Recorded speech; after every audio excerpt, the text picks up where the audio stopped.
When you're doing your final interview with Cowboys owner Jerry Jones, you're not going to be able to do it in just one segment. The interviews were supposed to last between 5 and 6 minutes, and we were hoping that it would. But when you wind Jerry up, he tends to talk a bit, and we all know that I do.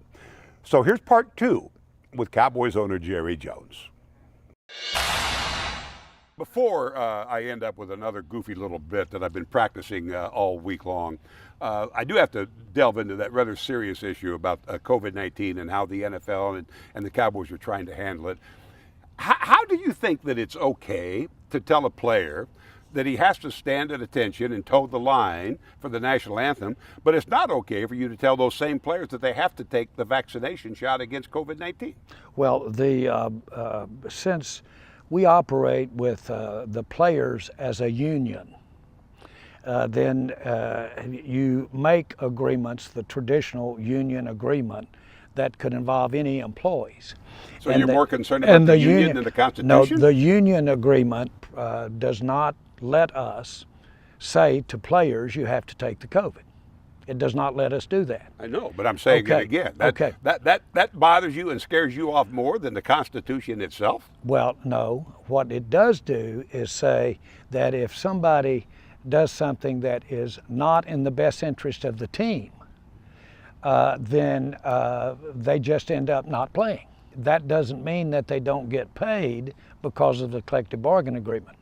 Do you think there is the potential that the argument surrounding the vaccine could divide a football team, much like the argument has managed to divide America? I think that the exception is a Dak Prescott, Jason Witten, if you will. They are in the weeds. They understand the meaning of relying on each other. And if we're nothing if we're not a team. And so we want to do what's in the best interest of the team.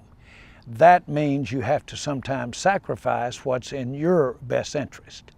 And it's in the best interest of the team not to have to forfeit the game when another team comes to town and you have to forfeit the game. By the way, you don't get paid. And not only that, you lose a chance for a championship, which could be like getting barred from the Olympics, and you may never see another one the rest of your life. Do you really think, though, that these protocols that the NFL is instituting and that the Cowboys are following here in Oxnard, are they really doing anything, or are you just trying to kind of pay lip service to give the image that you're doing something? No, they're physically effective and successful. Last year we had protocol in the stadium. We had 30,000 people per game in the stadium. 22% of all of the attendance in the NFL was at Cowboy Stadium. We had distance, we had seating, we did everything to a protocol. I don't know of one case contacted in the entire year. 250,000 people came out there at 30,000 a game. I know of not one case that came about because of coming to those games. Hand me this. Before I let you go, I want to finish up with this. I put together a couple of notes here on what's happened since you last won a Super Bowl in '96. Nicolas Cage won the Oscar that year. He hasn't won anything since then either, by the way. You've had 7 coaches, while we've had 7 presidents since you last won a Super Bowl.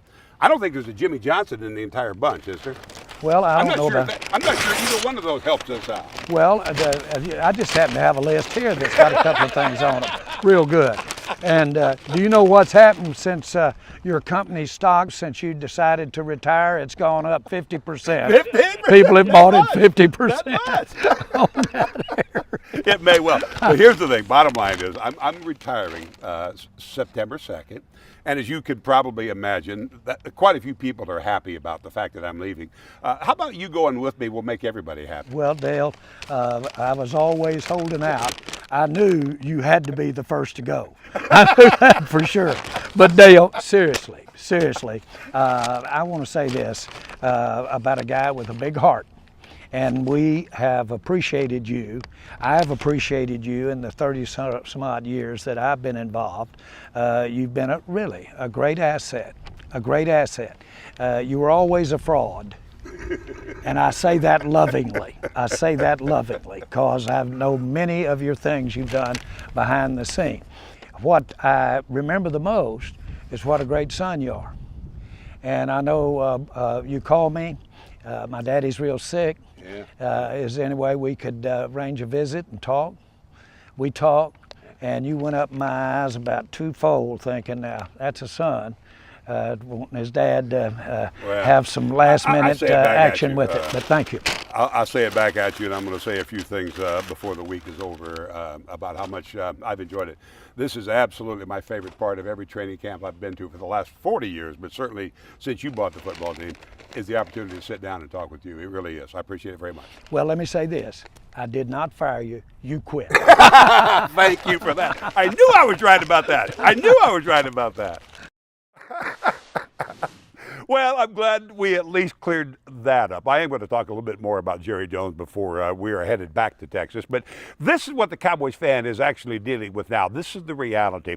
When the Cowboys won their last Super Bowl in '96, their number one quarterback now was doing number two in his pants. Dak Prescott was in diapers. And the way things have been going for the last 25 years, before they win another Super Bowl, Jerry and I might be in diapers. We're back tomorrow. Mike Leslie's back in just a moment with the rest of the day sports, so stick around for that.